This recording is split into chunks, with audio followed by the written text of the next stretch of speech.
총선 특집 시사쇼 21대 총선의 최대 격전지로 꼽히는 곳이죠. 경기도 판세분석 지난 시간에 이어서 이어가 보겠습니다.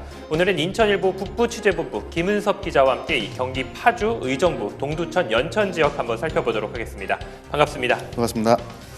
네, 자 경기 북부 지역 전통적으로 정치적으로는 어떤 특징이 있는 곳인지 먼저 설명 좀 부탁드리겠습니다. 네, 경기 북부 지역은 접경지역이라는 특성 때문에 과거 보수적으로 분류됐지만 지금 2016년 박근혜 대통령 탄핵 이후 진보의 약진이 두드러진 곳입니다. 네. 때문에 이번 총선에서는 와신상담한 보수층과 세를 이어가려는 진보층의 격전이 예상됩니다. 그렇군요. 자, 그러면은 이 본격적으로 이 선거구 판세를 한번 짚어보도록 하겠습니다. 파주시 선거구는 총 2곳인데요. 3월 15일자 중앙선거관리위원회에 이 최종 등록된 최종 후보와 그리고 예비 후보자 명부를 살펴보도록 하겠습니다. 자, 먼저 이 더불어민주당 파주갑 더불어민주당의 윤후덕 후보자, 그리고 미래통합당에는 신보라 후보, 그리고 국가혁명매당금당에는 박수연, 김근숙, 이석봉 후보가 이름을 올렸습니다. 파주 을입니다. 더불어민주당의 박정 후보자, 그리고 미래통합당에는 박용호 후보, 그리고 자유공화당의 서창현 후보자가 이름을 올렸습니다. 국가혁명매당금당에는 변지혜, 양승현, 정의영, 박갑태, 박현숙, 이지영, 전창경 예비 후보자가 이름을 올렸습니다. 자, 파주 갑 지역은 이 더불어민주당 윤우덕 후보가 이 조일출 예비 후보와 당내 경선을 치르고 이 본선행을 향했고, 그리고 이 미래통합당에서는 이 신보라 후보자가 이 전략공천으로 올라왔는데, 네, 맞습니다. 일부에서는 연고가 없는 후보가 이 전략공천을 받은 거 아니냐 이런 우려의 목소리도 있는데 네, 맞습니다. 어떻게 보시는지요? 먼저 파주갑에 대해서 말씀드리겠습니다. 네. 과거 파주는 경기도의 대구라 불릴 만큼 보수가 강한 곳이지만 운정신도시의 조성으로 외부 인구가 유입되면서 파주는 보수와 진보로 갈라진 곳입니다. 단일 선거구에서 19대부터 가불로 나눠지면서 정치 성향도 진보와 보수로 양분되는 양상을 보였습니다. 네. 19대 총선에서 초선 후 당선된 윤호덕 의원은 재선에 이어 3선에 도전하고 있습니다. 특히 파주갑이 진보 성향이 강하고 윤 의원이 평소 지역 행사 등 꼼꼼히 챙기면서 표밭을 다져온 터라 네. 3선에는 큰 무리가 없을 것으로 보입니다. 그렇군요.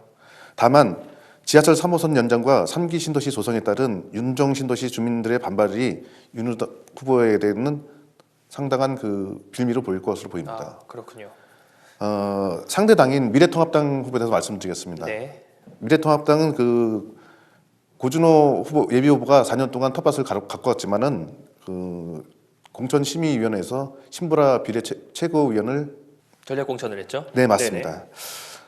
아직까지 신보라 의원이 현재 지역 활동은 잘 보이지는 않고 있습니다. 다만 후보 등록을 마친 상태고 현재 점차 당의 조직을 규합하면서 보폭을 넓히고 있습니다. 그렇군요. 김은섭 기자가 보시기에 신보라 이 후보가 전략공천으로 지금 이 파주갑에 출마를 했는데, 자 예측을 해본다면 어떤 결과가 예상이 되시는지요? 현재 신보라 의원은 파주와 연고가 전혀 없습니다. 네. 전혀 없고 윤호덕 의원은 지금 현재 파주가 고향이고 또한 재선의 경험을 갖고 있습니다. 때문에 미래통합당의 난전이 예상됩니다. 미래통합당에게는 좀 힘든 싸움이 될 수 있겠네요. 네, 맞습니다. 네네. 자, 어떤 이슈가 있나요? 이 파주갑 선거구는? 아무래도 파주갑은 신도시로 조성된 지역이기 때문에 상당히 많은 이슈가 있습니다. 네. 특히 파주갑의 최대 이슈라고 볼 수 있는 정부의 3기 신도시 발표에 따른 반대 여론과 특히 수도권 광역 열차인 GTX의 열병합 발전소 지하 관통은 지역 주민들에서 큰 이슈가 되고 있습니다. 그렇군요. 왜 3기 신도시가 문제가 되냐 하면은 3기 신도시는 정부가 지난해 서울 집값을 잡기 위해서 마련한 부동산 정책입니다. 네. 하지만 운정 3지구가 완공되기도 전에 서울 인근의 신도시 건설은 운정 신도시의 집값 하락의 원인이 되고 있다는 것이 주민들의 주장입니다. 그렇군요. 이와 함께 가장 큰 이슈인 GTX의 열병합 발전소 지하 관통은 주민들한테 큰 위험 요소로 지금 작용하고 있습니다. 네. 주민들은 GTX A 노선 차량 기지는 연약 지반임에도 불구하고 교화 청석마을 8단지와 청석 스포츠센터 그리고 교화 열병합 발전소 지하를 관통하는 것은 지반 침하에 큰 우려가 있다고 지금 걱정하고 있습니다. 많은 주민들의 우려가 있군요. 이런 이슈가 있군요. 네네. 자, 파주 을 지역도 한번 살펴보도록 하겠습니다. 파주 을 지역은 이 더불어민주당의 박정 후보가 일찌감치 단수 공천이 확정이 됐고, 또 미래통합당에는 박용호 후보가 지난 11일 당내 경선이 통과된 곳입니다. 파주 을도 한번 이 판세 분석을 해본다면 어떻게 분석을 할 수가 있을까요? 네, 파주을에 대해서 말씀드리겠습니다. 네. 파주을은 황진아 전 새누리당 의원이 3선을 한 곳입니다. 네, 때문에 매우 보수가 강한 지역이라고 할 수 있습니다. 그렇군요. 민주당에서도 현역 박정 의원이 있음에도 파주을을 중도 또는 보수 지역으로 지금 선정하고 있습니다. 네, 그러나 지난 20대 총선에서는 변수가 있었습니다. 당시 황진아 의원이 압승이 예상됐지만 네, 함께 출마한 새누리당 예비후보였던 유화선 전 파주시장이 무소속 출마하면서 표가 갈렸군요. 네, 표가 갈렸습니다. 그렇군요. 그 유화선 전 그 파주시장의 무소속 출마로 박정 의원이 어부지리로 신승한 지역이라고 할 수 있습니다. 네, 미래통합당에서는 박영호 전 대통령 직속 청년위원장이 박 의원의 재선에 도전장을 냈습니다. 그렇군요. 박 후보는 당초 파주갑 당협위원장이었지만 이번 선거에서 지역구를 변경하는 결단을 내려 박정 의원과 일전을 기다리고 있습니다. 네. 개인적으로는 지금 박정 의원과 중학교, 대학교 선후배 관계입니다. 동문이군요. 또. 네, 맞습니다. 자, 그렇게 보면 한 20대 총선에서는 지금 이 더불어민주당 박정 후보가 어떻게 보면은 이 어부지리로 네, 맞습니다. 이었기 때문에 21대 총선 같은 경우에는 이렇게 뭐 이변이 없다면은 미래통합당의 박용호 후보랑 쉽게 누가 우세를 점치기가 힘든 상황인가요? 맞습니다. 그렇게 볼 수 있겠죠? 네, 그 파주을 같은 경우에는 그 판문점 그리고 임진각 그리고 접경 지역과 잇닿은 그 휴전선이 있습니다. 때문에 그 지역 주민들의 정서는 보수가 매우 강한 곳입니다. 그렇군요. 지난번에 총선에서 그 보수가 분열되지 않았다면은 박정 의원의 당선은 아마 쉽지 않았을 겁니다. 이번 역시 네, 쉽지가 않은 상황이군요. 자, 어떤 이슈가 있나요, 이 지역은? 네, 파주을은 선거 때마다 종합병원 그리고 4년제 대학 유치를 정치인들이 항상 내세웠습니다. 네. 수십 년째 정치인들이 장밋빛 청사진을 제시했지만 아무도 실현시킨 정치는 없었습니다. 그렇군요. 이번 총선에서도 후보자들은 대학과 종합병원을 공약으로 내세우며 표심을 공략하지만 이 같은 되풀이 공약이 과연 얼마나 유권자들의 표심을 자극할지 주목되고 있습니다. 네. 이 외에도 지역의 특성상 미군 반환 공격에 대한 활용 방향과 개성공단 등 굵직한 현안 요소들이 얼마나 많이 산적했군요. 네네 맞습니다. 자, 그럼 미군 반환 공여지는 총 얼마나 이 규모로 있는지요? 지금 파주에 한 6곳 있습니다. 6곳 정도. 네네. 그럼 뭐 적은 숫자가 아닌데 네네. 지금 이 공여지에 대한 이 활용 방안이 제대로 마련이 되지 않은 상황이군요. 네 맞습니다. 그렇군요. 자, 계속해서 이 동두천 연천 지역 한번 살펴보도록 하겠습니다. 자, 동두천 연천은 이 현역의 김성원 후보자가 이 전략 공천으로 일찌감치 선거 운동을 하고 있고요. 그리고 또 더불어민주당의 서동욱 후보자. 네 맞습니다. 그렇군요. 동두천 연천 판세 분석 부탁드리겠습니다. 알겠습니다. 동두천 연천 지역은 지난 20대 총선에서 선거구가 분리된 곳입니다. 네. 앞선 19대에서는 양주와 동두천이 선거구로 묶여 민주당 정성호 의원이 당선된 곳입니다. 네. 지난 20대 총선에서는 동두천 연천이 선거구로 묶이면서 보수세가 더욱 결집한 지역이 된 곳입니다. 그렇군요. 20대 총선에서 당선된 김성홍 국회의원은 지역 내 64개 투표소에서 모두 승리하면서 보수의 강한 면모를 보이기도 했습니다. 네. 이번 총선에서도 김성원 의원의 선전이 예상되는 가운데 김 의원은 특별한 경쟁자 없이 일찌감치 공천을 받고 선거운동을 벌이고 있습니다. 네. 민주당에서는 서동욱 전 주중 상하이 총영사 겸 한국문화원장이 공천을 확정하고 김 의원과 일전을 준비 중에 있습니다. 그렇군요. 자, 동두천 연천 지역은 어떤 이슈가 있는지요? 아무래도 동두천 연천이 미군 기지도 있고 하기 때문에 많은 그 개발에 제한이 있습니다. 네. 그래서 동두천 연천의 주요 이슈는 군사 보호기 많아 개발에 제한이 많다는 것이 이슈가 큽니다. 또 GTX C 노선이 동두천 연천을 연결할 수 있느냐 그것이 가장 큰 관건이라 할 수 있겠습니다. 네. 이 동두천 연천 지역 같은 경우도 마찬가지로 이 휴전선 네, 접경 접경 지역이기 때문에 이 보수세가 강하다고 볼 수 있는데 그렇다면 이 민주당 입장에서는 특별한 이 공약이나 전략을 세우지 않고서는 조금 이 승리가 조금 어려워 보이는데 지난 선거에서도 그렇고요. 어떤 이 전략 가지고 있는 전략이라던가 이렇게 후보만의 이런 강점이라던가 내세우는 게 있는지요? 일단 그 서동욱 후보 같은 경우는 지역의 그 교통 인프라와 그리고 개발 인프라를 많이 내세우고 있습니다. 네. 아무래도 그 64년 동안 개발이 제한돼 있거나 그런 곳이 많기 때문에 네. 지역 주민들의 갈증을 해소할 수 있는 전략적 요소를 지금 채우고 있습니다. 그렇군요. 자, 그러면은 이 마지막으로 의정부 지역도 한번 살펴보도록 하겠습니다. 의정부 선거구는 총 2곳입니다. 마찬가지로 3월 15일자 중앙선거관리위원회 예비 후보자 명부를 살펴보도록 하겠습니다. 자, 의정부 갑 지역입니다. 더불어민주당의 오영환 후보, 그리고 미래통합당에는 강세창 후보, 그리고 미래통합당의 김정영 후보가 아직 이 공천을 확정짓지 않았습니다. 자, 국가혁명배당금당에는 서정림, 이종동 예비 후보자가 이름을 올렸습니다. 자, 의정부 을입니다. 더불어민주당의 김민철 후보, 그리고 미래통합당에는 이형섭 후보, 그리고 민중당의 김재현 후보, 국가혁명배당금당에는 정동진, 민연승 후보가 이름을 올렸습니다.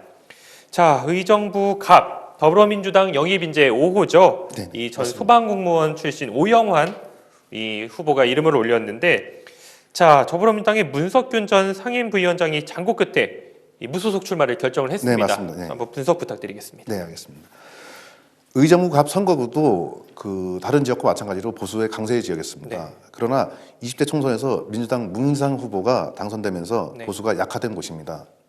다만 문희상 후보가 불과 2위와 4,037표 차로 승리한 곳이라 민주당도 안심할 수 없는 지역입니다. 그렇군요. 네. 더욱이 최근 보수 지지층이 결집하면서 21대 총선에선 여야 간 박빙이 예상되는 지역입니다. 네. 먼저 미래통합당 먼저 말씀드리겠습니다. 미래통합당은 김정영 전 도의원과 강세창 전 당협위원장이 경선을 준비하고 있습니다. 네. 김 전 도의원은 의정부 출신으로서 지역 다양한 봉사활동 등 지역에서 텃밭을 일궈왔던 인물입니다. 네. 때문에 2014년 지방선거에서 경기도 의원으로서는 처음으로 야당의 이름을 올린 인물이기도 합니다. 그렇군요. 강세창 전 당협위원장은 2006년 그 지방선거에서 그 시의원으로 당선된 인물입니다. 네. 2010년에서도 새누리당 의정부시장으로 공천됐으나 현 안병영 시장에게 고배를 마신 인물입니다. 네. 또 20대 국회의원 선거에서도 출마할 바가 있습니다. 당시 문희상 후보와 접전 끝에 패배했지만 이번에는 반드시 명예를 회복하겠다고 벼르고 있습니다. 네. 민주당에서는 말씀하셨듯이 지난 1일 오영환 그 전 소방공무원을 전략 공천했었습니다. 네. 다만 지역 정가에서는 민주당의 오영환 후보가 문희상 국회의장 뒤를 잇기에는 정치 경험이나 지명도가 너무 낮아 보수가 선전이 예상이 됩니다. 그렇죠. 아무래도 이 지역에 대한 연고도 크게 없는 상태죠. 네, 맞습니다. 추가로 네. 앞서 말씀하셨듯이 민주당의 그 문희상 국회의장의 아들인 문석균 씨가 출마를 공식화했지만 공천 세습 그리고 아빠 찬스 논란 등 당내 일부 반박이 있었습니다. 그래서 출마를 포기했지만 최근 무소속으로 출마한다는 발표를 했기 때문에 민주당의 표가 분산될 것으로 예상이 됩니다. 더 힘든 싸움이 되겠네요. 네, 민주당 맞습니다. 입장에서는. 그렇습니다. 자, 이 의정부 갑 지역에는 어떤 이슈들이 있나요? 네, 갑 선거의 주요 이슈는 그 현재 경기도 의료원 확장 이장 등 열악한 그 의료 인프라가 최대 현안으로 손꼽히고 있습니다. 그렇군요. 현재 경기도 의료원 의정부병원은 1954년 미 1군단 소속으로 문을 열은 곳입니다. 네. 1977년 의정부동으로 옮겼지만 40년째 신축 이전도 하지 않은 참 낙후된 건물입니다. 굉장히 낙후됐겠군요. 네네. 또 이것은 전국에서 가장 오래된 병원으로서 병상과 주차장 등 기반 시설이 부족하고 또 만성 적자에 또 시달리고 있습니다. 그렇군요. 자, 의정부 을 지역은 어떤가요? 의정부 을에 대해서 말씀드리겠습니다. 네. 의정부 을 지역도 보수 성향이 강한 곳입니다. 실제로 19대, 20대 총선에서 모두 새누리당 홍문정 현 의원이 당선되면서 전형적인 보수 지역임을 입증했습니다. 그렇군요. 그러나 이번 총선에서는 홍문정 의원이 미래통합당과 결별하면서 친박신당을 창단해 총선 변수로 떠올랐습니다. 네. 현재 미래통합당에서는 이영섭 전 당협위원장이 홍 의원과 바통 통치를 준비하고 있습니다. 네. 의정부 토박이인 그는 군 법무관리라는 법조인입니다. 네. 그의 주요 공약으로는 지하철 8호선 연장과 경전철 역사 추가 신설 등을 지역 주민들의 그 약속으로 지금 내세웠습니다. 그렇군요. 네. 민주당에 대해서 말씀드리겠습니다. 네네. 민주당에서는 김민철 전 지역위원장이 지난 선거에 패배를 서력하기로 했습니다. 네. 김 후보는 문인상 국회의장의 보좌관 출신입니다. 의정부에서 7년 동안 지역위원장을 맡은 지역 일꾼이기도 합니다. 그는 경기 북도 신설과 송산동 법조타운 건설 그리고 GTX 신호선의 조기 착공을 주요 공약으로 내세웠습니다. 그렇군요.